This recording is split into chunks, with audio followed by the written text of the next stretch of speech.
신명기 31장 30절로 32장 52절까지의 말씀입니다. 상당히 긴 본문인데요. 지난주에는 저희가 주의 백성을 양떼같이 모세와 아론의 손으로 인도하셨나이다. 주제는 뭐였냐면 하나님께서 세우신 훌륭한 지도자들에 관한 내용이었습니다. 모세가 40년 동안 쭉 광야에서 인도하다가 이제 여호수아로 넘어가는 장면이었죠. 사람은 바뀌지만은 하나님께서 인도하시는 그 팩트는 변하지 않는다. 성도도 바뀔 수 있고요. 목사도 바뀔 수 있습니다. 그러나 우리가 따라갈 분은 참 목자 되신 예수 그리스도 하나님이십니다. 반드시 기억하시면 좋겠습니다. 오늘의 말씀의 내용은 사실은 우리가 흔히 아는 모세의 노래라고 소개가 되어 있는데 청지기의 삶이라는 관점에서 한번 살펴보도록 하겠습니다.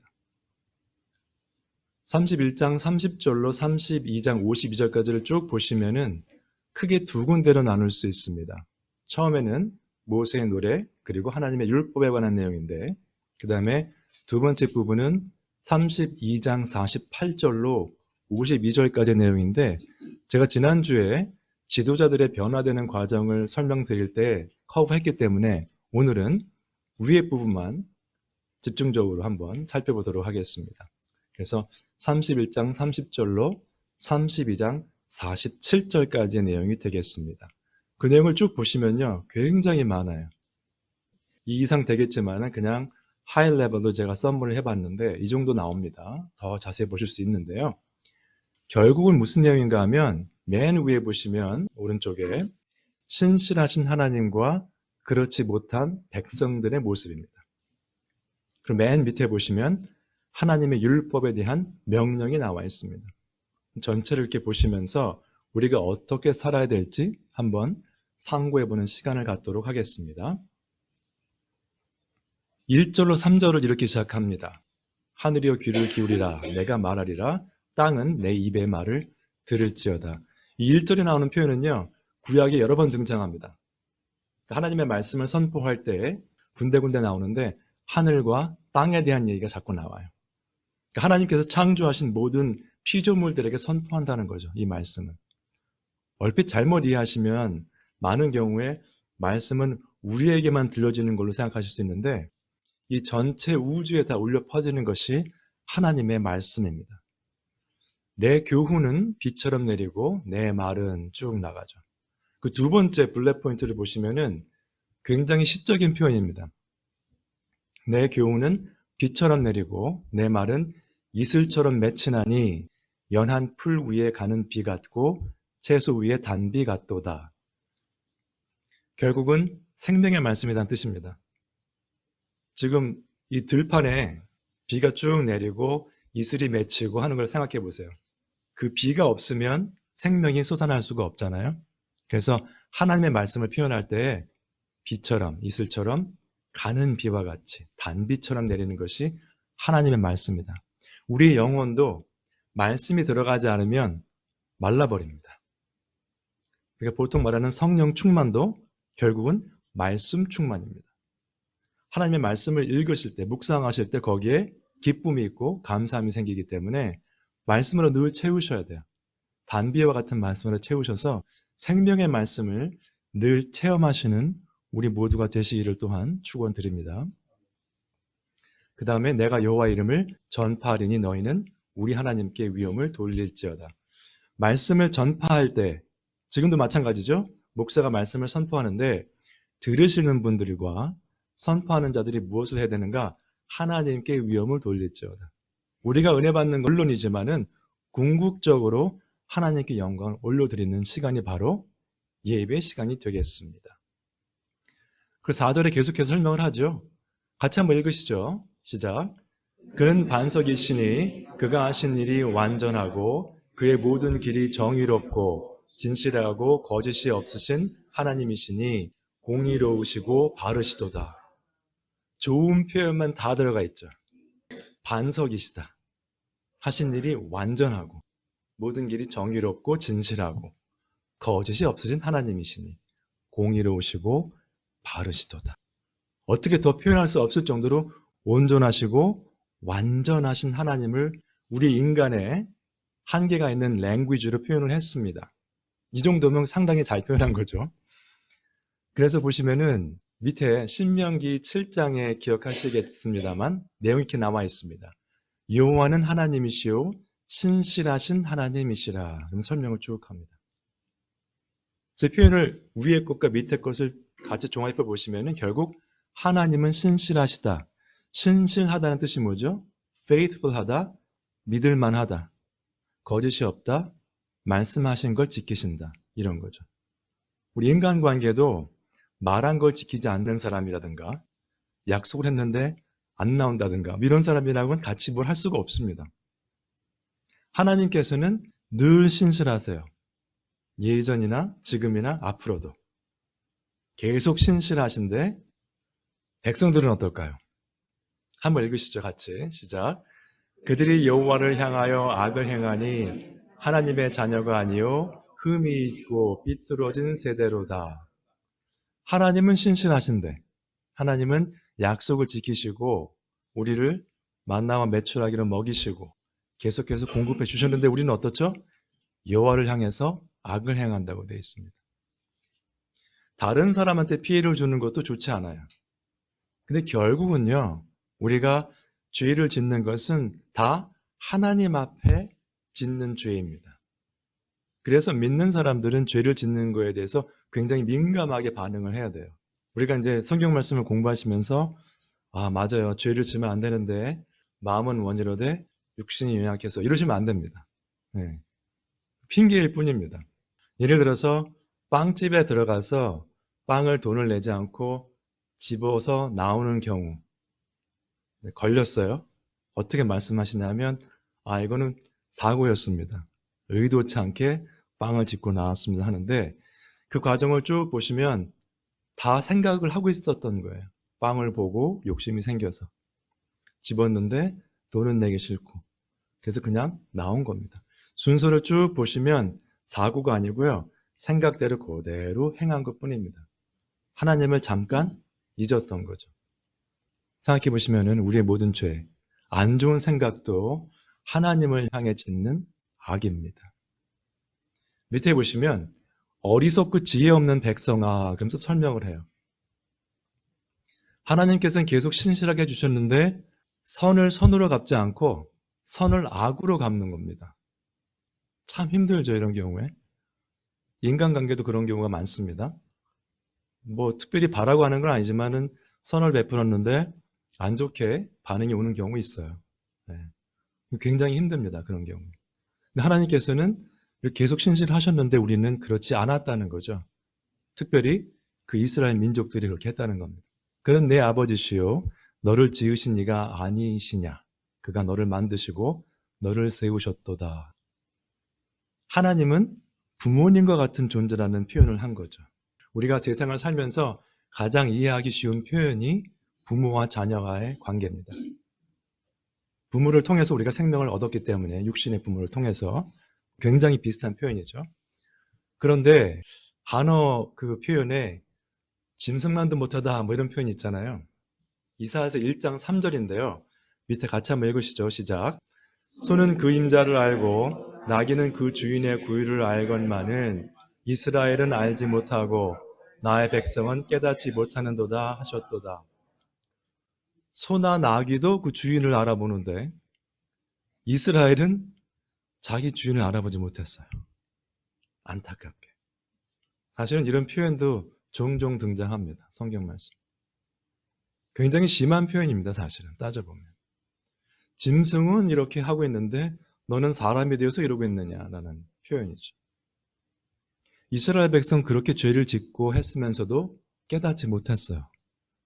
그래서 한 세대가 광야에서 다 죽어버립니다. 그죠? 약속의 땅에 못 들어갔어요. 하나님께서는요, 죄를 용서하시지만은 우리가 지은 죄에 대한 책임은 꼭 물으십니다. 그거 기억하셔야 돼요. 죄를 짓고도 나는 잘 산다. 불가능한 이야기입니다. 계속합니다.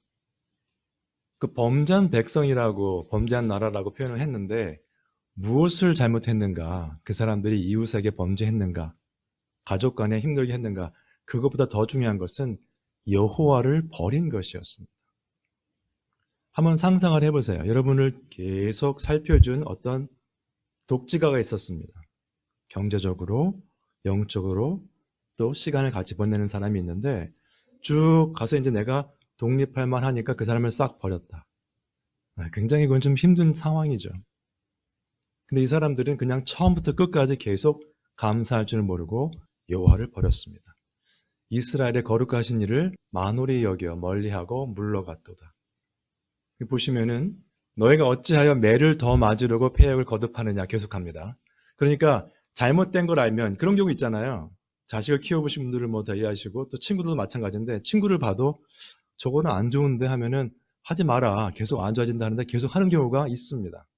무슨 고집인지 모르겠는데 이스라엘 민족이 그렇게 했어요. 계속해서. 매를 더 맞으려고 패역을 거듭하느냐? 계속해서. 지금 이사야서거든요. 여기가. 그러면 모세가 모세오경을 썼을 때, 신명기를 썼을 때가 BC 한 1500년 정도 되니까 그러면 이때가 이사야서 썼을 때가 한 750년경으로 본다면 한 700년 정도, 800년 정도의 시간이 흐른 다음에도 마찬가지라는 거예요. 변하지 않습니다. 사람이. 그러면 요즘 분들은 이렇게 설명을 하면 이렇게 반문할 수 있어요.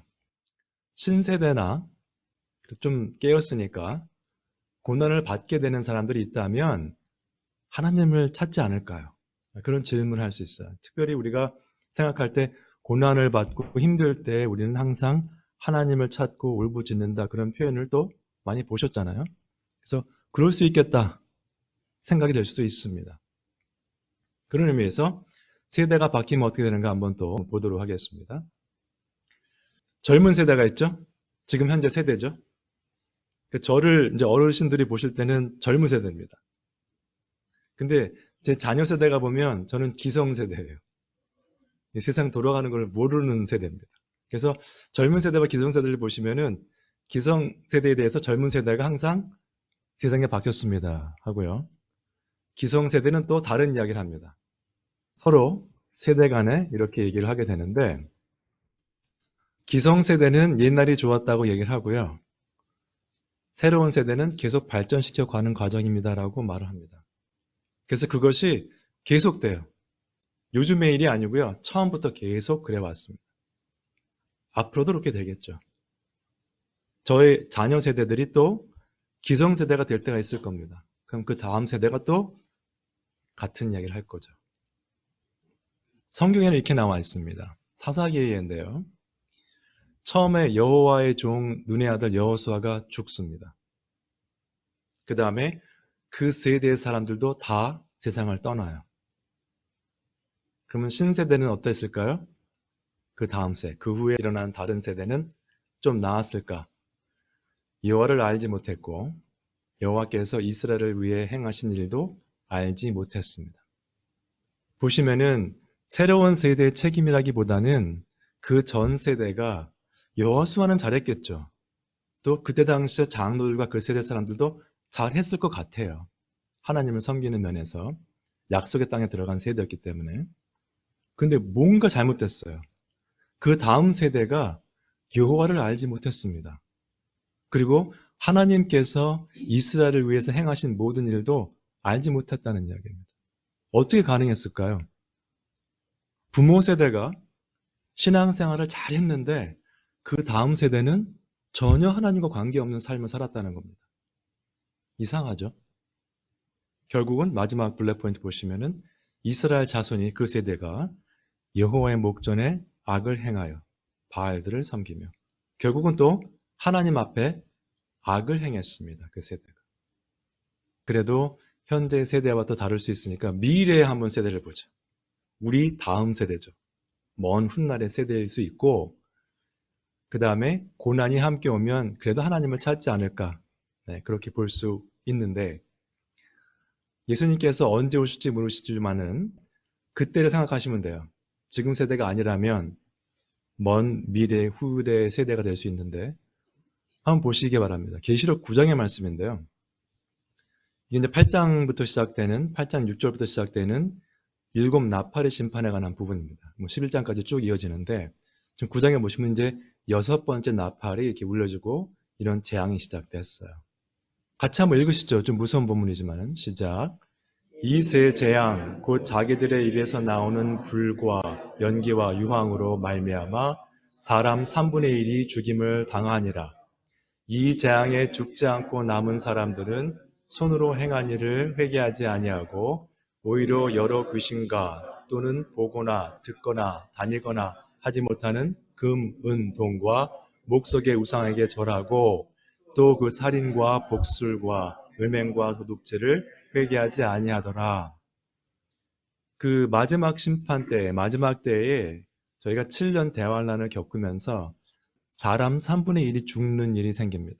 그 전에도 많이 죽게 되는데 이 부분에서 특히 사람 3분의 1이 죽임을 당하니라. 불과 연기와 유황으로. 많은 해석이 있습니다만 전쟁 이런 걸 생각할 수 있고요. 어쨌든 사람 3분의 1이 죽으면 지금 팬데믹 때문에 수십만 명이 죽어도 난리잖아요. 그렇죠?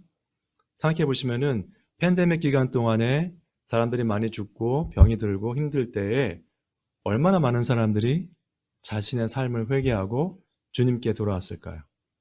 별로 없습니다. 나중에 계시록에 나오는 사람 3분의 1이 죽는 일을 당하더라도 회개하는 사람들은 많지 않습니다. 이 재앙에 죽지 않고 남은 사람들이죠. 3분의 2의 사람들인데 회개하지 아니했어요. 오히려 회개는 하지 않고 반대로 갔습니다. 귀신과 또는 보거나 듣거나 다니거나 하지 못하는 우상에게 절하고. 여기서 말하는 우상에게 절하고는요. 다른 신을 섬기는 것도 있지만은 하나님 외에 나의 물질, 나의 명예, 나의 생각과 나의 욕심을 따라 사는 삶을 다 총괄적으로 말하는 겁니다.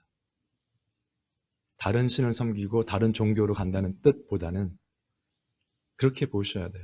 회개하지 않았어요. 지금도 그때까지도 사람의 3분의 1이 죽어도 세상 것만 보았던 겁니다. 이 사람들은. 또 살인과 복술과 음행과 도둑질을 회개하지 아니하더라. 끝까지 회개하지 않았습니다.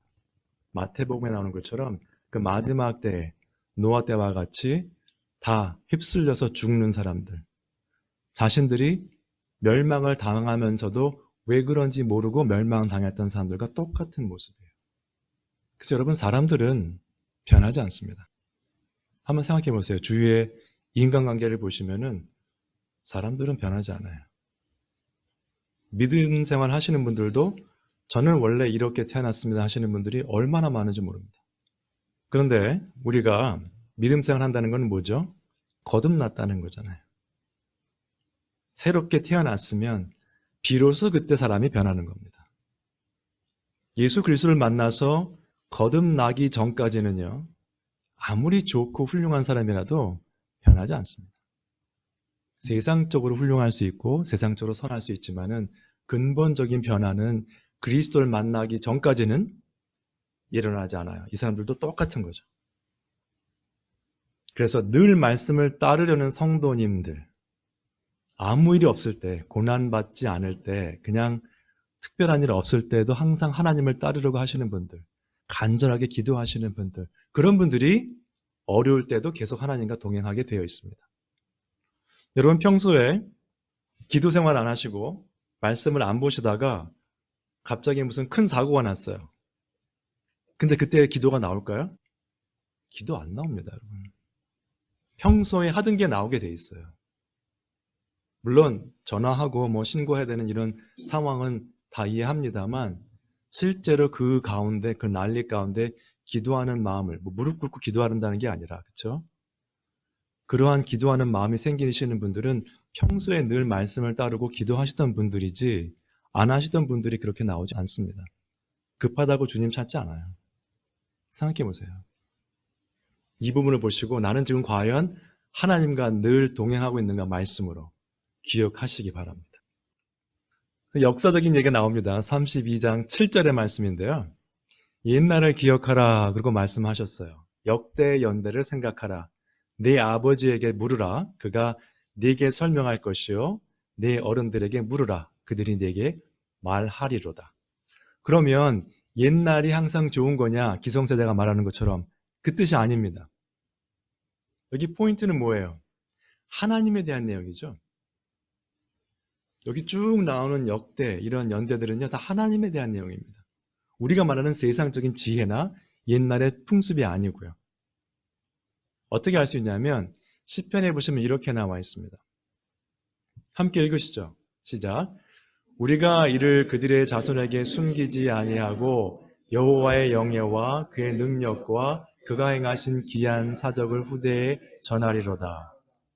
시편 기자가 뭐라고 했냐면 모든 하나님의 행적을 자손에게 숨기지 아니하고 후대에 전한다고 말을 합니다. 숨기지 아니하고 후대에 전한다. 무엇을 전하는가? 중간에 나오는 여호와의 영예와 그의 능력과 그가 행하신 기한 사적을 후대에 전한다라고 되어 있는 것입니다. 결국은 역사라는 것이 우리가 말하는 미국의 역사, 한국의 역사 중요하지만은 우리가 후대에 전할 것은 하나님에 대한 내용입니다. 하나님의 역사, 하나님이 어떻게 역사하셨는가. 그 부분에 대해서 생각을 해 주셔야 될 것 같습니다. 여기 시편 조금 전에 소개드렸던 부분 나머지 부분이거든요. 그래서 아까 말씀드렸던 것을 계속 가면은 곧 태어날 자손에게 이를 알게 하고 그 다음에 또 그 자손이 그들의 자손에게 알리게 한다는 거죠. 여러분 우리가 지금 유산을 물려주는 것도 중요하지만은 진짜 중요한 것은 무엇인가? 하나님이 어떤 분인가? 아까 사사기에 나온 그 백성들처럼 하나님이 어떤 분이신지도 알지 못하고 하나님이 행하신 일도 전혀 몰랐다. 그런 세대가 오기 전에 우리가 할 것은 태어날 자손들에게 알려주고 또 그 자손들이 그 다음 후대에 알려줄 수 있도록 해야 된다는 거죠. 그래서 그들이 어떻게 할 것인가? 하나님께서 행하신 일을 잊지 아니하고 계명을 지키게 해야 돼요. 사사기에서 하나님이 어떤 분인지 몰랐을 때 어떤 일이 발생했죠? 하나님 앞에 또 악을 행했어요, 그 사람들이. 그것을 방지하기 위해서는 하나님께서 행하신 일을 잊지 않고 말씀을 따르도록 우리가 가르쳐야 됩니다. 여기서는 자녀손을 말하고 있지만은 내가 사랑하는 모든 사람들을 포함해야 돼요. 식구들이 될 수 있어요. 친구가 될 수 있고. 여러 번 말씀드렸지만은 친한 사람일수록 말을 전하기가 쉽지 않습니다. 하나님 말씀. 그러나 하셔야 돼요. 그리고 그 이유가 무엇인가? 그들의 조상들처럼 살지 말라는 겁니다. 여러분, 우리가 기성세대로서 우리 자녀들은 이렇게 안 했으면 좋겠다, 안 살았으면 좋겠다 이런 부분이 있습니다. 그렇죠? 그래서 그런 부분에 대해서 늘 주의를 줘요. 이렇게 하면 안 된다. 왜? 아빠 엄마가 실수해서 그렇게 살았었기 때문에. 그거 안 좋다. 맨 마지막에 보시면 그들의 조상들 곧 완고하고 패역하여 그들의 마음이 정직하지 못하며 그 심령이 하나님께 충성하지 아니하는 세대와 같이 되지 아니하게 하려 하십니다. 우리는 하나님을 반역해서 약속의 땅에 못 들어간 세대를 봤다. 그쵸? 근데 그 세대처럼 살면 안 된다는 거죠. 광야에서 그들이 죽어가는 걸 다 봤던 백성들은 반드시 그 다음 세대에게 그 레슨을 전해줘야 되는 겁니다. 생각해 보세요, 여러분. 가정에서 자녀들에게, 또 식구들에게, 친구들에게, 믿지 않는 친구들에게 하나님의 말씀을 전하셨던 것이 언제였습니까? 내가 얼마 전에 전했는데 한번 기억을 더듬어 보세요. 내가 언제 전했고 지금 안 전하고 있지? 한번 생각해 보시기 바랍니다. 근데요, 사실은 말씀 전하면요, 잘 억셉트를 안 해요. 제가 여러 번 말씀드렸지만 옛날에 출장 많이 다닐 때 그 비행기 안에서 또 셔틀버스 그 하시는 분들한테 예수님을 전하는데요. 그 시간 한 20분, 30분 동안에 동양애가 이상한 말 한다 이거 쳐다봅니다. 전혀 관심 없어요. 그래도 전하는 거죠. 해야 될 것은 말씀을 전하는 거니까. 여러분들 그래서 결과에 너무 이렇게 마음 아파하지 마시고 기회가 될 때마다 말씀을 전하시기 바랍니다. 내가 말씀이 내 안에 있다면. 그렇죠? 그래서 오늘 결론 부분이에요. 결론 부분입니다. 신명기 31장 30절부터 32장 47절까지 제가 커버한다 그랬잖아요. 46절과 47절의 말씀 결론입니다. 제가 왜 청지기의 삶이라고 써놨는데 같이 한번 읽으시죠. 시작. 그들에게 이르되 내가 오늘 너희에게 증언한 모든 말을 너희의 마음에 두고 너희의 자녀에게 명령하여 이 율법의 모든 말씀을 지켜 행하게 하라. 이는 너희에게 헛된 일이 아니라 너희의 생명이니 이 일로 말미암아 너희가 요단을 건너가 차지할 그 땅에서 너희의 날이 장구하리라. 아멘. 그들에게 이르되 내가 오늘 너희에게 증언한 모든 말이에요. 증언한 모든 말들. 너희의 마음에 두고 너희의 자녀에게 명령하여 지켜 행하게 하라. 순서를 잘 보셔야 돼요. 모든 말씀입니다. 실수했던 거, 또 잘된 거. 하나님께서 벌 주셨던 거, 하나님이 복 내려주신 거. 다 얘기해야 돼요. 아담이 범죄한 것부터 해서 쭉 가셔야 됩니다. 좋은 얘기만 할 수가 없어요. 여러분, 그래서 어떤 분이 그런 얘기를 했었죠. 아마 일본 신학자였던 것 같은데 하나님의 말씀을 어떻게 믿게 됐는가 했더니 다른 책들은 위인전기라든가 역사책을 보면 그 주인공들의 좋은 점만 쭉 많이 얘기를 했다고 합니다. 그런데 하나님의 말씀이라고 한 성경책을 보니까 정말 낯뜨거운 이야기까지 다 들어가 있어요. 범죄한 거, 잘못한 거, 죄받은 거. 그러니 결국 사람이 쓴 말이 아니로구나 그렇게 생각했다는 얘기도 있습니다. 어쨌거나 그래서 우리도 할 것은 증언한 모든 말을 전해야 돼요. 근데 순서가 어떻게 됩니까? 너희 마음에 두고예요. 우리가 먼저 그 말씀을 마음에 두어야 합니다. 내가 모르는 걸 가르칠 수 없습니다. 아무한테도 전할 수도 없어요. 여러분 학교에서 시험 보실 때 기억나실 거예요. 사제선장 그 답을 봐야 되는데 분명히 책에서 봤거든요. 근데 이거 둘 중에 하나예요. B 아니면 C인데 정확하지가 않습니다. 그건 무슨 뜻입니까? 내가 모른다는 뜻이에요. 정확히 알면요. 답이 딱딱 보입니다. 고민이 안 돼요. 뭐 이건가 이거 초이스가 구별이 안 돼요. 괄호 넣기도 마찬가지예요. 분명히 봤는데 단어가 생각날 것 같은데 안 난다. 그거 모르는 겁니다. 괄호 넣기는 쭉 그냥 쓰시면 돼요. 똑같습니다. 자녀들에게 가르치고 그들이 행하게 하려면 제가 그 말씀에 능통해야 됩니다.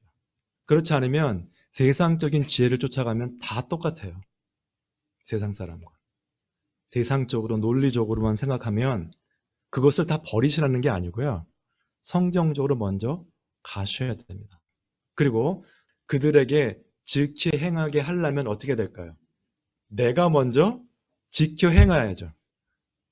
아버지는 말로만 하고 안 지키면 어떡할까요? 애들도 말로만 합니다. 그래서 여러분 가능하시면 자녀가 있으신 분들은 가정에서 예배를 드리시면 좋습니다. 그러면 가정 예배를 드리면 아버지나 어머니가 말씀을 전하시겠죠? 그럼 말씀을 전하실 때 어떨까요? 애들이 들으면서 그렇구나 일치하고 동의할 만한 내용이어야 되는데 아니, 엄마는 아빠는 그렇게 안 하지 않느냐? 그러면 곤란해지는 겁니다. 그래서 가정 예배를 들으시면 좋은 훈련이 되실 줄로 믿습니다. 두 가지입니다. 먼저 마음에 두시고 그 다음에 내가 지켜 행하셔야 돼요. 친구에게도 마찬가지예요. 다 보게 됩니다. 그것을. 그 다음에 이는 너에게 헛된 일이 아니라 그 자녀들에게 가르치는 거예요. 여러분 지금 고3이다. 대학교 가야 되는데 언제 말씀을 가르치는가 생각하시면 안 됩니다. 제가 한국에 있을 때 기억상 수험생들은 교회에 한 1년 이상 안 나갑니다. 부모님이 장로, 권사님이시더라도 보통 교회 잘 안 나가요. 그리고 다 또 이해를 하더라고요.